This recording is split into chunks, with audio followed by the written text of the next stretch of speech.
চলমান তাপপ্রবাহে ফ্রান্সে মাত্র 5 দিনেই 1000 মানুষের মৃত্যুর ঘটনা ঘটেছে বলে জানিয়েছে দেশটির স্বাস্থ্য মন্ত্রণালয়। আর জরুরি স্বাস্থ্য সেবা সংস্থা সামু জানিয়েছে শুধুমাত্র একদিনেই রাজধানী প্যারিসে 109 জন মানুষের মৃত্যুর ঘটনা ঘটে তাপপ্রবাহজনিত কারণে। তবে এই সংখ্যার সাথে হাসপাতালে একই কারণে মৃত্যুর সংখ্যাগুলো যোগ করা হয়নি বলে মৃতের সংখ্যা আরও বাড়ার সম্ভাবনা রয়েছে।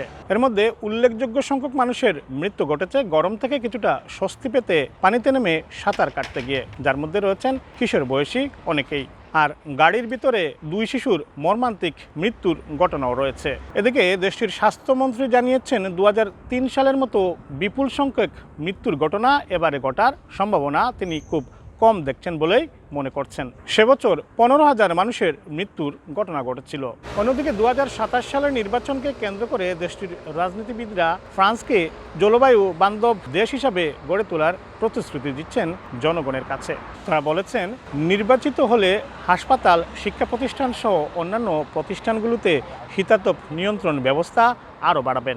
উল্লেখ্য, দেশের শিক্ষা প্রতিষ্ঠান, হাসপাতাল সহ নানা প্রতিষ্ঠানে শীতাতপ নিয়ন্ত্রণ ব্যবস্থা একেবারে সীমিত থাকায় তীব্র এই গরমে জনগণের দুরবস্থা চরমে পৌঁছে। তাপমাত্রা কিছুটা কমে আসলেও এখনও ব্যবসা গরম অনুভূত হচ্ছে। বৃষ্টি না নামা পর্যন্ত এই অবস্থা চলমান থাকবে, যে কারণে মানুষকে আরও কয়েকদিন দুর্ভোগ ও অস্বস্তি পোহাতে হবে।